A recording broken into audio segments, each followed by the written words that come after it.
Talking about fishes again, I'm afraid.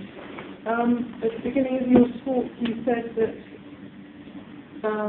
the screws were being used in Europe. So, and listening to you talk, it sounds like it's a new technology. And is there not research? Yes. Has it not been done on level like this? Yeah, actually. And all of the research has shown conclusively that there's very minimal impact on the fish, and what impact there is very minimal. So, and all that just quite it.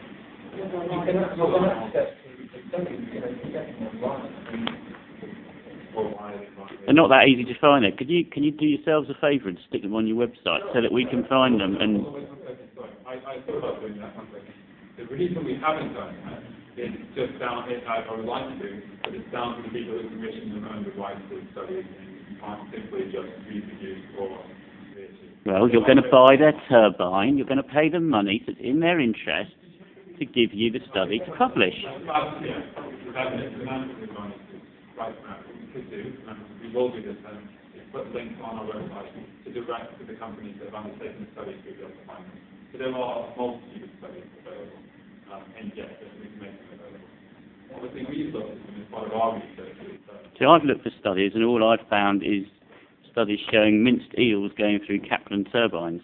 I'm quite pleased that you're using an Archimedes screw, and I've seen a little paragraph saying, yes, this doesn't hurt fish at all, but that's all I've been able to find. There's actually loads. Yeah, there's loads.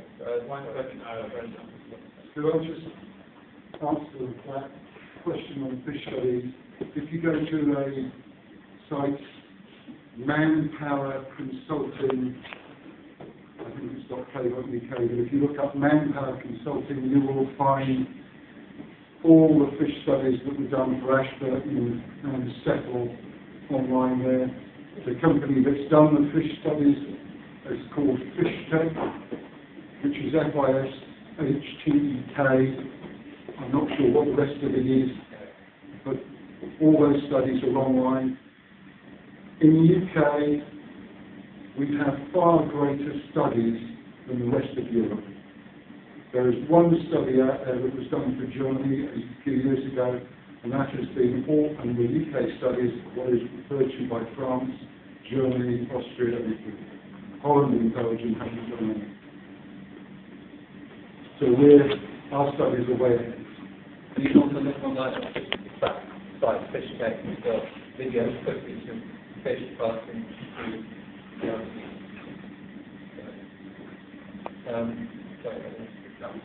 Can I answer the question? Can I ask the question that was raised by the representative from the Environment Agency about whether there is enthusiasm and support for the whole concept of hydropower here? And I'll ask you a question afterwards. I think there is a lot of enthusiasm for this, and people I've talked to, and I've talked to a lot of people, think it is a great idea, and it's an absolute no-brainer to try and use the energy that comes over the weir to generate electricity almost for free, apart from the cost of course of installing them. And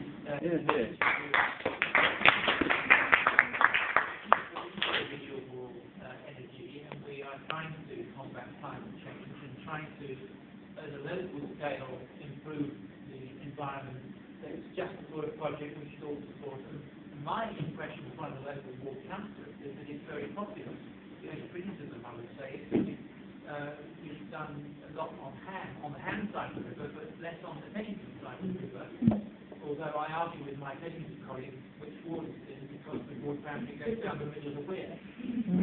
But yes, it is a popular scheme, and it's something that immediately strikes a chord as being something that's got to be pursued.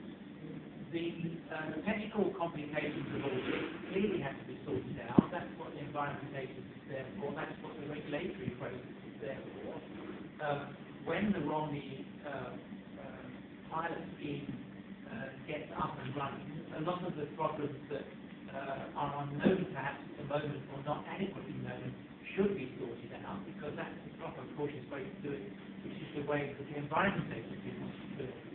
There's evidence of the strength of support for this sort of concept in Cannon Petersham.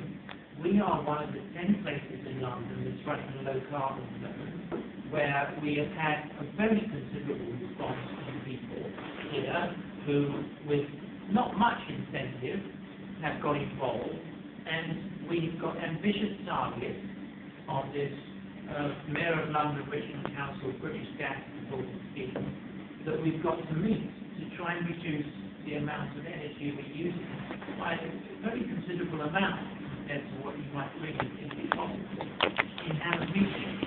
And this is, if you like, a parallel project which enthuses people in the same way. But the actual enthusiasm of the local community is demonstrated by the success that we are having with that. Nearly 1,000 people, nearly 1,000 households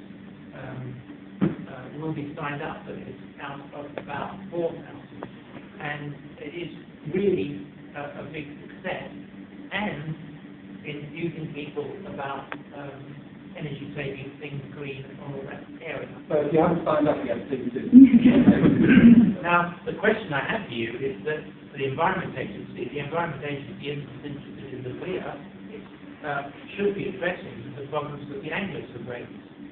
The illegal house code is something the Environment Agency, Richmond Council, and the local police forces, Surrey as well as the Met, are attempting to deal with because they are mooring illegally and causing all sorts of problems. It isn't just sewage in the river, it's chopping down benches and trees and notices and so on, particularly the notices that say you have illegal mooring.